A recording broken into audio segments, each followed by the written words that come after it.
سورہ مریم رکوع نمبر 4 آیت نمبر 65۔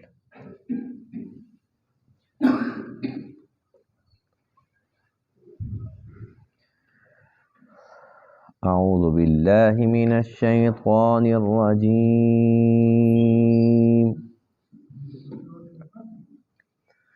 بسم اللہ الرحمن الرحیم۔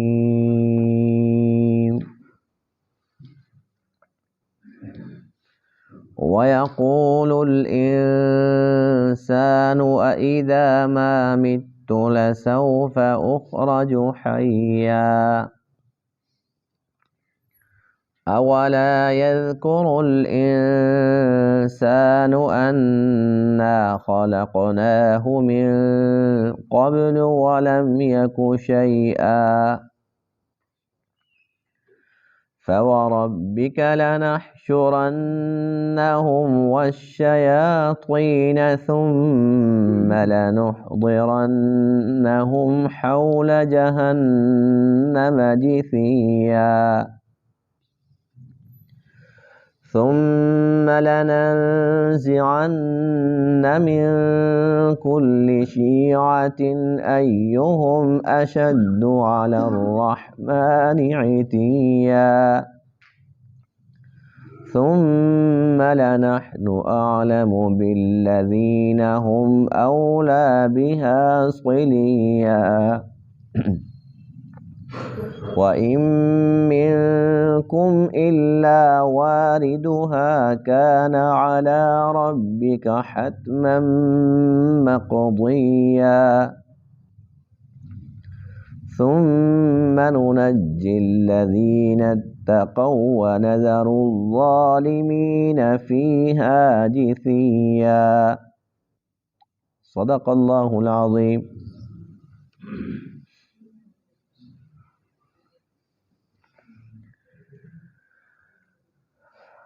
آج کے درس میں آیت کریمہ میں مجرمین کے انجام بد کا ذکر ہے۔ یہ وہ لوگ ہیں جنہیں مرنے کے بعد کی زندگی پر یقین نہیں تھا، قیامت کے منکر تھے، اور ان کا خیال یہ تھا کہ جب انسان مر گیا اور پھر قبر کے اندر اس کی ہڈیاں گل گئی، بوسیدہ ہو گئی، مٹی کے ساتھ مٹی ہو گیا، تو پھر کیسے انسان دوبارہ زندہ ہوگا، کیسے قبر سے زندہ نکالا جائے گا۔ اللہ تعالیٰ نے ایسے لوگوں کو بہت ہی پیارے انداز سے یوں سمجھایا، اے میرے بندو، یہ تو مانتے ہو کہ قبر کے اندر ہڈیاں ہیں، قبر کے اندر کوئی انسان گیا ہے، اس کا نام و نشان تو ہے، یہ بتاؤ کہ جب اس انسان کا نام و نشان بھی نہیں تھا، اس وقت اس کو کس نے پیدا کر دیا؟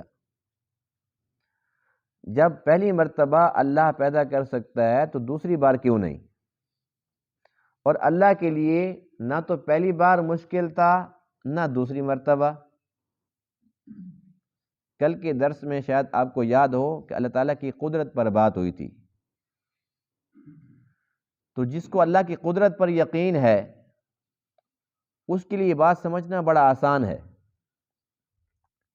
اور جو اللہ کو عام انسانوں جیسا خیال کرتا ہے کہ جیسے ایک انسان یہ کام نہیں کر سکتا، ایک بندے کے لیے تو بہت ہی مشکل کام ہے، وہ اللہ کو بھی یوں ہی سمجھتے ہیں، نعوذ باللہ من ذالک، اللہ تعالیٰ کیسے پیدا کرے گا، اس کی تو ہڈیاں بھی بوسیدہ ہو گئی، مٹی کے ساتھ مٹی ہو گیا۔ بھئی اللہ کی جو قدرت ہے وہ یہ ہے کہ تمام کے تمام انسانوں کا پیدا کرنا ایسے ہے جیسے ایک بندے کا پیدا کرنا۔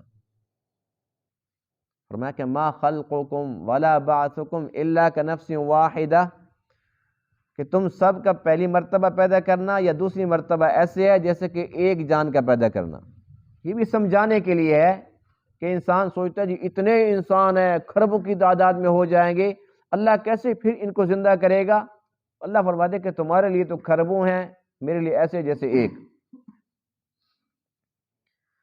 تو ہم اللہ کی قدرت پر یقین رکھتے ہیں الحمدللہ، اللہ فرماتے ہیں کہ وہ وقت ضرور آئے گا کہ جو لوگ مرنے کے بعد کی زندگی کا انکار کرتے ہیں، قیامت کا انکار کرتے ہیں، ہم ان کو بھی اور جو شیاطین ان کو ورغلاتے تھے ان شیاطین کو بھی سب کو اکٹھا کریں گے، حاضر کریں گے اور جہنم کے سامنے ان کو پیش کریں گے۔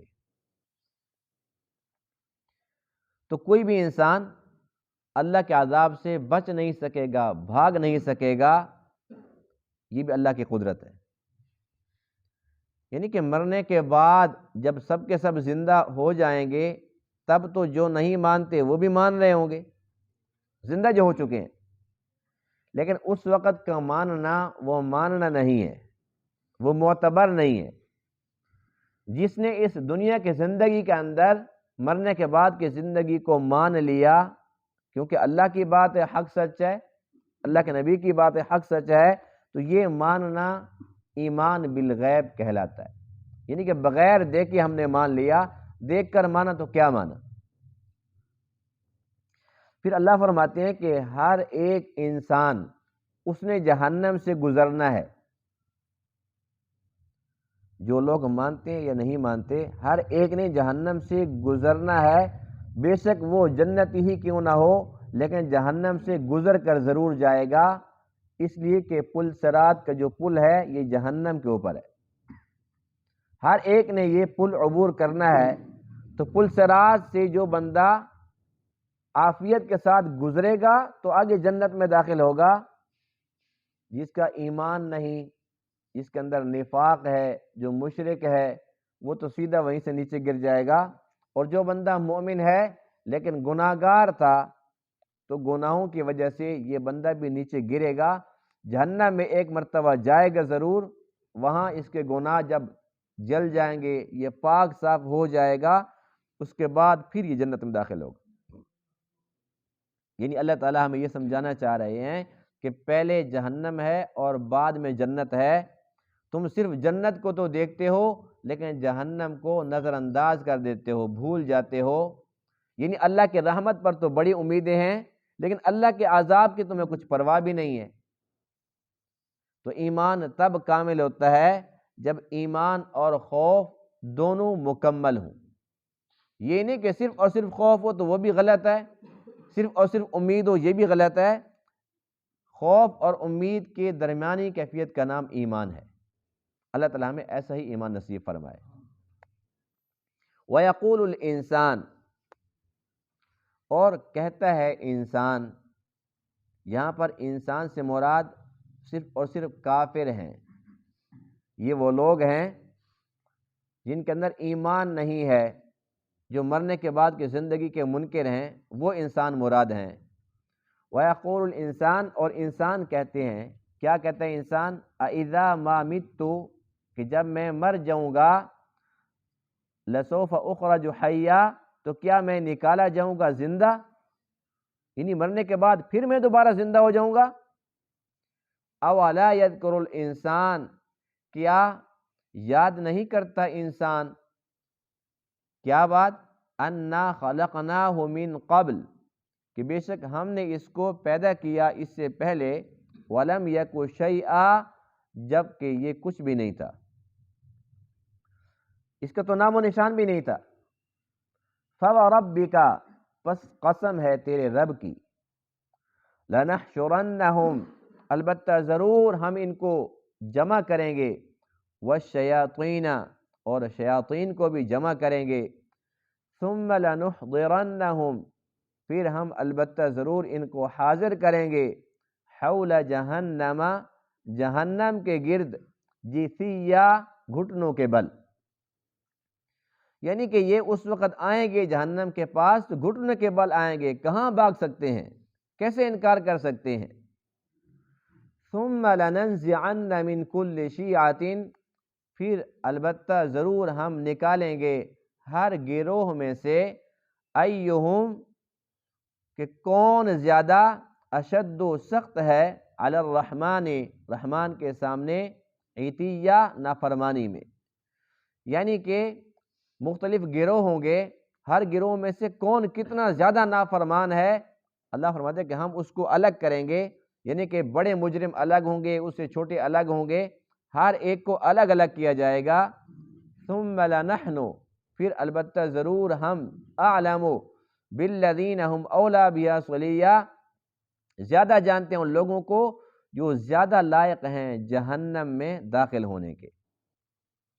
وَإِن مِّنكُمْ إِلَّا وَارِدُهَا، اور بے شک تم میں سے ہر ایک نے جہنم میں وارد ہونا ہے، یعنی کہ وہاں سے گزر کر جانا ہے۔ کان علی ربک حتما مقضیہ، یہ بات تیرے رب پر حتمی ہے، فیصلہ شدہ ہے، یعنی اللہ کا اٹل فیصلہ ہے جس میں کسی قسم کی کوئی گنجائش نہیں ہے۔ ثم ننجی الذین اتقوا، پھر ہم نجات دیں گے ان لوگوں کو جنہوں نے تقوی اختیار کیا۔ وَنَذَرُ الظَّالِمِينَ فِيهَا، اور ہم اس جہنم کے اندر چھوڑ دیں گے ظلم کرنے والوں کو، جِثِيًّا، اوندھے منہ۔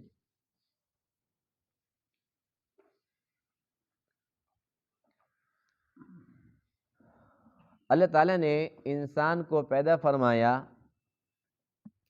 جب اس کا نام و نشان بھی نہیں تھا، جیسا کہ سورہ دہر میں ہے، هل اتی علی الانسان حین من الدہر لم یکن شیئا مذکورا، کہ ایک وقت انسان پر ایسا بھی آیا جب انسان کچھ بھی نہیں تھا، اس کا نام و نشان بھی نہیں تھا۔ اللہ تعالیٰ نے دست قدرت سے انسان کو پیدا فرما دیا۔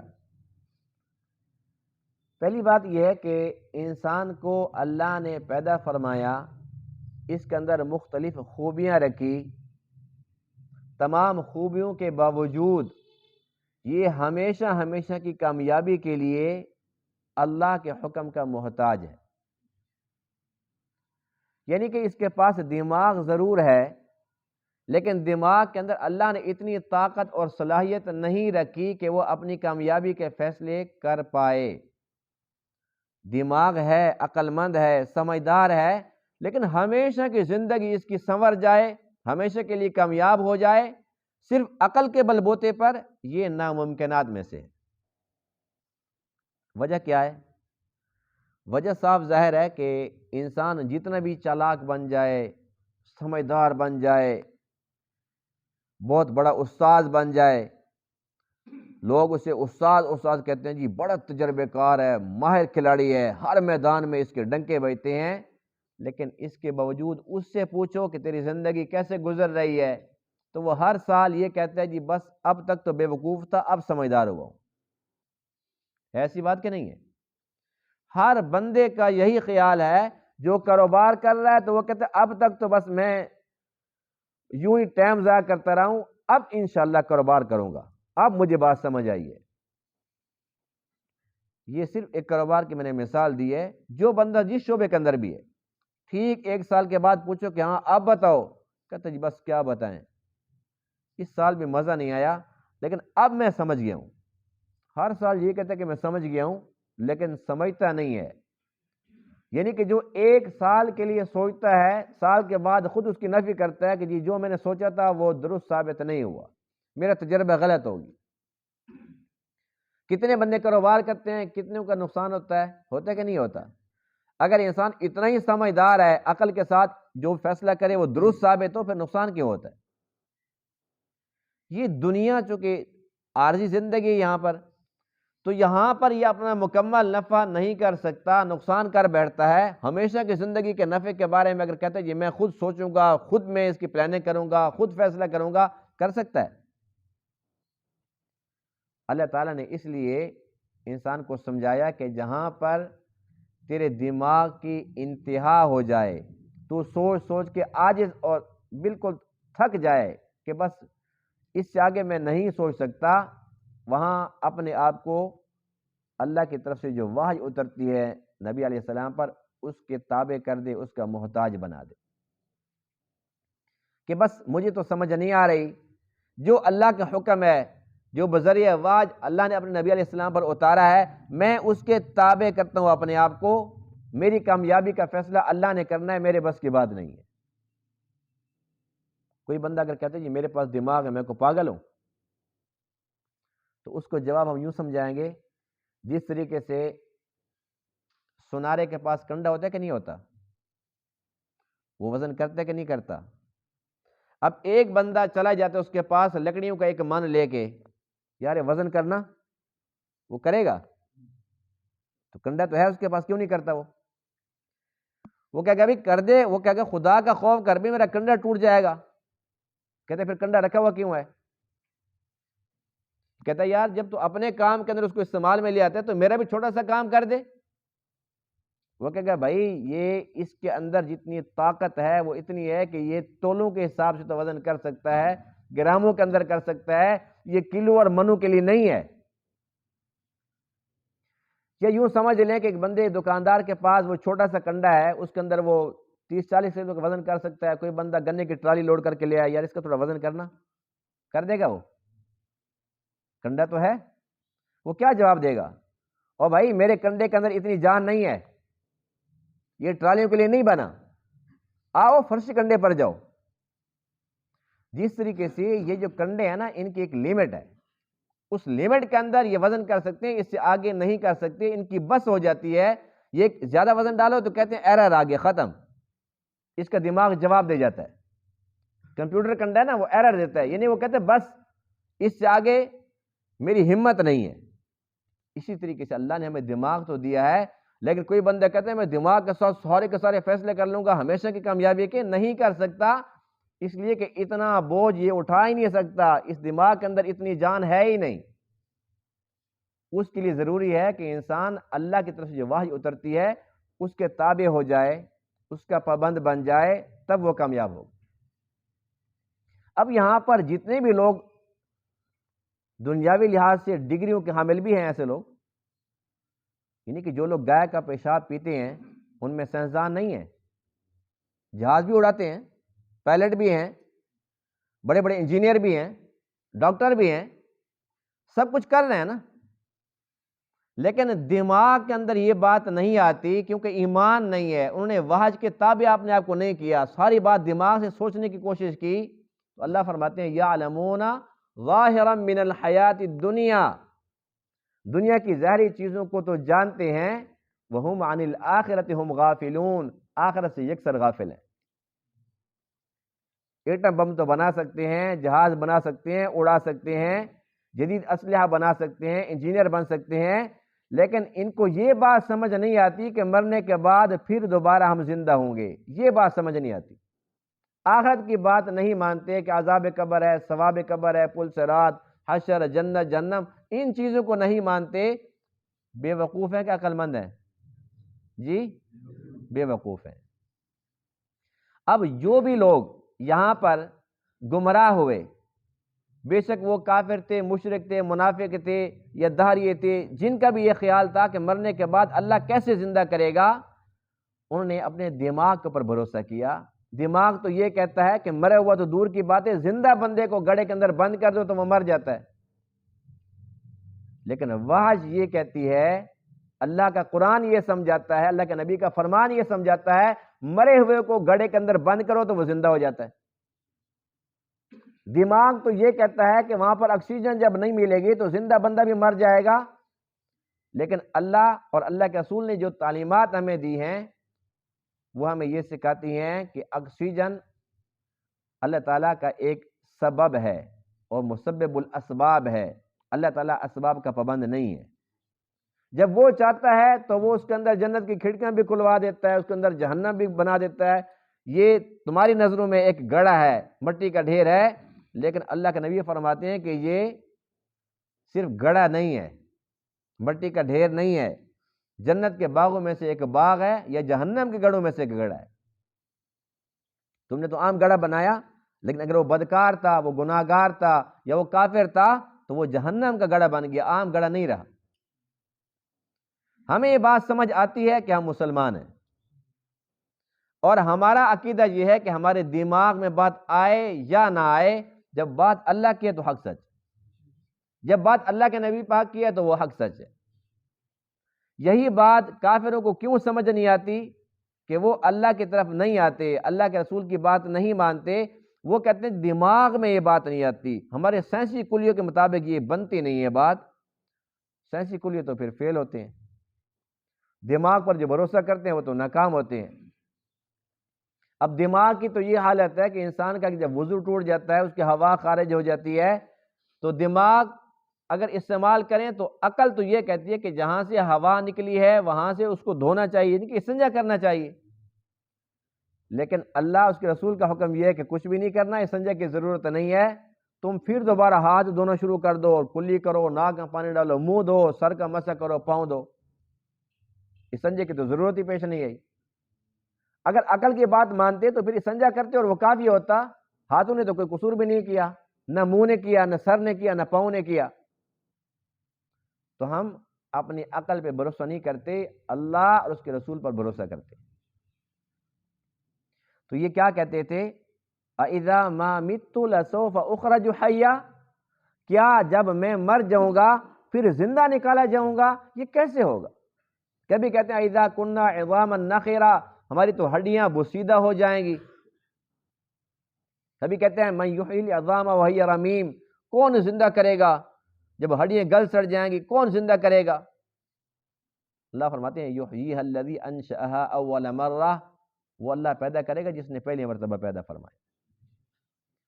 اب تو یہ کہتے ہیں نا کہ یہ فلانے کی قبر ہے، یہ ہڈیاں فلانے کی ہیں، یہ ڈھانچہ فلانے کا ہے، فلانا اس کا نام تو ہے، جب یہ نام بھی نہیں تھا، اس کا ڈھانچہ نہیں تھا، ہڈیاں نہیں تھی، تب اللہ نے پیدا کر دیا، اب اس کے لیے کیا مشکل ہے؟ اور وہ تو قدرت والا رب ہے۔ اللہ فرماتے ہیں میری قدرت یہ ہے، فَوَرَبِّكَ، اللہ نے اپنی قسم کھائی۔ انسانی فطرت ہے نا، قسم پہ یقین کرتا ہے، اللہ نے ہماری خیر خواہی کے لیے، ہمیں سمجھانے کے لیے اپنی قسم کھائی، فَوَرَبِّكَ، تیرے رب کی قسم، لَنَحْشُرَنَّهُمْ، ہم ضرور ان کو جمع کریں گے، ہم ضرور جمع کریں گے، اللہ قسم کھا رہا ہے۔ اور نہ صرف یہ کہ جمع کریں گے، ان کو بھی، شیاطین کو بھی، جو ان کو بہکاتے تھے کچھ نہیں ہے، کھاؤ پیو، مرنے کے بعد کچھ بھی نہیں ہے، جمع بھی کریں گے، ثم لنحضرنہم، ان کو حاضر کریں گے، حول جہنم جثیا، جہنم کے گرد گھٹنوں کے بل۔ آج تو اکڑ دکھاتے ہیں نا، فرعون بنے پھرتے ہیں، لیکن پھر گھٹنوں کے بل آئیں گے۔ کہاں بھاگیں گے؟ این المفر، میرے بندے بھاگے گا تو کہاں بھاگے گا؟ جہاں بھی جائے گا تو اللہ کو پائے گا۔ اللہ سے کوئی انسان بھاگ سکتا ہے؟ اللہ فرماتے ہیں گھٹنوں کے بل تو چل کے آئے گا، آج نہیں مانتا، نہ شیطان مانتا، نہ شیطان کا پیروکار مانتا ہے، لیکن آئے گا، گھٹنوں کے بل آئے گا۔ تیری جرت ہے کہ تو انکار کرے اور بھاگے؟ جب سب کے سب آ جائیں گے پھر ہم چھانٹی کریں گے، ثم لننزعن من کل شیعہ، ہر گروہ سے ہم نکالیں گے، ایہم اشد علی الرحمن عتیہ، کہ بڑا نافرمان کون ہے، بڑا باغی کون ہے، بڑا سرکش کون ہے؟ جیسے کہ سورہ یاسین میں ہے وَامْتَازُوا الْيَوْمَ أَيُّهَا الْمُجْرِمُونَ، اللہ فرمائیں گے اے مجرمو تم الگ ہو جاؤ، جدا جدا ہو جاؤ، جو بدکار ہیں بدکاروں کے ساتھ، جو شرابی ہیں شرابیوں کے ساتھ، جو مشرک ہیں مشرکین کے ساتھ، جو منافق ہیں منافقین کے ساتھ، ہر ایک کی صف الگ بنے گی۔ خوش نصیب ہیں وہ لوگ، اللہ نے سب سے بڑی دولت ایمان کی دولت سے نوازا ہے۔ وہ کس صف میں کھڑے ہوں گے؟ وہ انبیاء کے ساتھ کھڑے ہوں گے، صحابہ کے ساتھ کھڑے ہوں گے، شہداء کے ساتھ کھڑے ہوں گے، اہل بیت کے ساتھ کھڑے ہوں گے۔ تو اللہ تعالیٰ کا کتنا بڑا احسان ہے ایمان والوں پر، ہم کس منہ سے اس کا شکر بجا لائیں۔ تو یہ جو کافر ہیں یہ سب کے سب ان کے صف بندی ہوگی، اللہ فرماتے ہیں کہ پھر ہم جانتے ہیں، ثم لنحن اعلم، ہم جانتے ہیں، بالذین هم اولی بها صلیہ، کہ جہنم میں داخل ہونے کے لائق کون ہے، کس کو کون سے درجے کے اندر، کون سے طبقے کے اندر ہم نے داخل کرنا ہے، ہم سب جانتے ہیں۔ وَإِن مِّنكُمْ إِلَّا وَارِدُهَا، فرمایا کہ ہر ایک نے جہنم پر وارد ہونا ہے، جہنم پر وارد ہونا ہے، یعنی کہ پل صراط سے گزرنا ہے، یہ پل جہنم کے بالکل اوپر ہے۔ عبداللہ بن رواحہ رضی اللہ تعالیٰ عنہ، جو کہ مشہور بہت بڑے درجے کے صحابی ہیں، انصاری صحابی تھے، شاعر بھی تھے، عاشق رسول بھی تھے، ایک دن گھر آئے تو آ کر بہت زیادہ رو رہے تھے، بیوی نے پوچھا کہ کیوں رو رہے ہو؟ فرمایا کہ یہی آیت وَإِن مِّنكُمْ إِلَّا وَارِدُهَا، اس آیت نے مجھے رلا دیا ہے۔ اللہ فرماتے ہیں کہ ہر ایک نے جہنم پر وارد ہونا ہے، وہاں سے گزرنا ہے، یعنی کہ اس کا مقصد یہ ہوا کہ پہلے جہنم ہے، جنت بعد میں ہے۔ اس آیت نے مجھے رلا دیا جب اللہ فرماتے ہیں کہ وہاں سے گزرنا ہے، یہ تو نہیں پتا کہ میں آگے جاؤں گا کہ نہیں جاؤں گا۔ ابو بکر صدیق رضی اللہ تعالیٰ عنہ، جن کے بارے میں ہمارا عقیدہ یہ ہے اہل سنت والجماعت کا کہ انبیاء کے بعد تمام انسانوں میں افضل ترین ہستی ہیں، ان کے بارے میں لکھا ہے کہ جب وہ اس آیت پر پہنچتے تھے، اس کو پڑھتے تھے، فرماتے تھے کاش کہ میں گھاس ہوتا، مجھے جانور کھا لیتے اور میں ختم ہو جاتا۔ اللہ کے سامنے کیسے کھڑا ہوں گا؟ میں کیسے جہنم سے گزروں گا؟ یہ وہ ہستی ہیں جن کو اللہ نے دنیا کے اندر اپنے رضامندی کے پروانے عطا فرما دیے تھے، اور حضور علیہ السلام نے ایک بار نہیں کئی مرتبہ ابو بکر صدیق کو جنت کی خوشخبریاں سنا دی تھی، یعنی کہ جنت کے ٹکٹ ان کو پہلے مل چکے تھے، اور وہ جنتی جو آج بھی جنت میں ہیں، جن کا خمیر بھی جنت سے اٹھا ہے، وہ کیا فرماتے ہیں؟ کاش کہ میں گھاس ہوتا۔ یعنی کہ ان میں اتنا خوف خدا ہے، اور ہم اتنے ڈھیٹ ہیں، بس یہ اللہ تعالیٰ غفور الرحیم ہے۔ یعنی کہ غفور الرحیم تو عربی زبان کا لفظ ہے، وہ عرب لوگ تھے، وہ زیادہ جانتے تھے کہ اس کا مطلب مفہوم کیا ہے، لیکن شیطان نے ہمیں جو مطلب پڑھا ہے وہ یہ ہے کہ تم جتنا بھی گناہ کرو، کچھ بھی کرتے رہو، وہ تو غفور الرحیم ہے۔ جنت کس کو ملنی ہے؟ تمہیں تو ملنی ہے، اور شیطان جائیں گے وہاں پر، کافر جائیں گے، تم ہی جاؤ گے۔ یعنی اس نے مطمئن کر دیا کہ جو کچھ بھی کرتے رہو، لیکن پھر بھی تم جہنم کے اندر نہیں جا سکتے۔ بات یہ ہے کہ اگر ماں باپ شفقت کرتے ہیں اپنی اولاد پر، اس کا یہ مطلب تھوڑی ہے کہ وہ پھر نافرمانیاں کرے، گالیاں بکے اور اس کو برا بھلا کہے، ان کا دل دکھائے، نہیں۔ پیار اپنی جگہ پر، لیکن بالآخر جتنا بھی پیار ہو ماں باپ کو، جب بہت زیادہ وہ تنگ ہو جاتے ہیں، پھر وہ کیا کرتے ہیں؟ آگ کر دیتے ہیں، اللہ تعالیٰ کر دیتے ہیں کہ میرے سے کوئی تعلق واسطہ نہیں، اس نے میرا دل دکھا دی۔ اللہ کو ضرور اپنے بندوں سے پیار ہے، لیکن تب تک جب اس کی بندگی کریں گے، اس کے بندے بن کر جئیں گے، جب اپنا مقصد تخلیق انسان بھول جاتا ہے، اس کے بندگی سے انحراف کرتا ہے، انکار کرنے لگ جاتا ہے، اللہ کا سارا پیار ختم ہو جاتا ہے۔ پھر اللہ فرماتے ہیں کہ میں نے جہنم کو بھرنا نہیں، لَأَمْلَأَنَّ جَهَنَّمَ مِنَ الْجِنَّةِ وَالنَّاسِ أَجْمَعِينَ، میں نے جنات سے، انسانوں سے، سب سے، جہنم کو بھی تو بھرنا ہے۔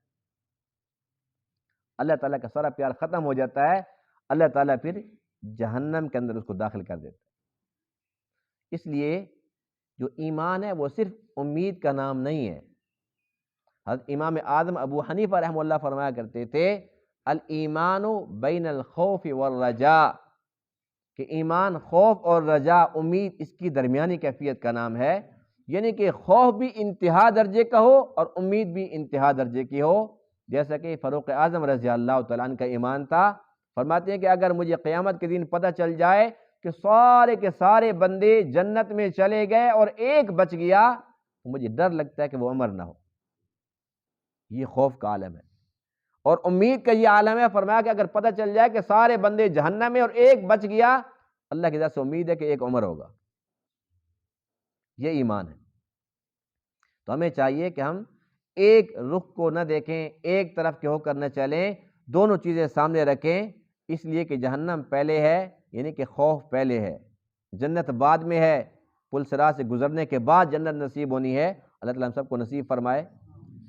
تو اس لیے خوف پہلے ہے اور امید بعد میں ہے، لیکن ہم نے خوف کو بھلا دیا، بس صرف ایک راستے پر چل رہے ہیں اور بڑے اطمینان کے ساتھ کہ ہم جنت ہی میں جائیں گے۔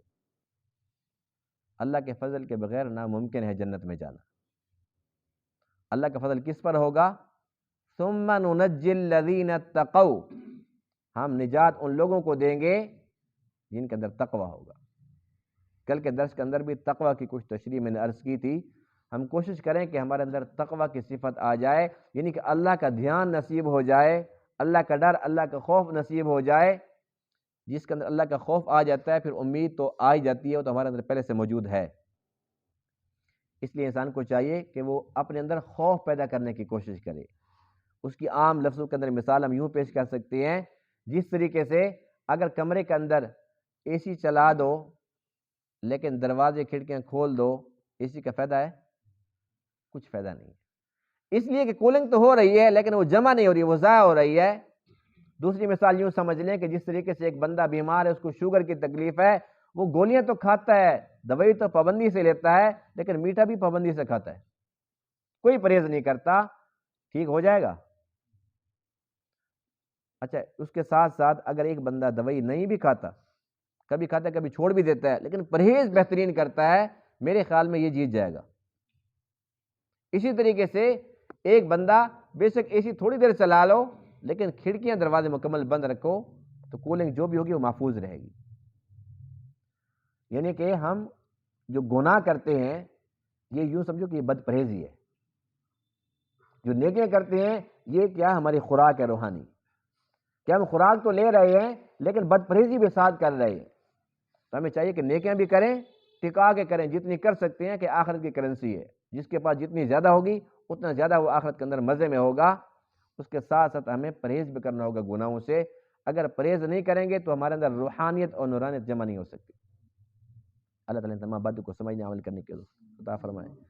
وآخر دعوانا الحمد للہ رب العالمین۔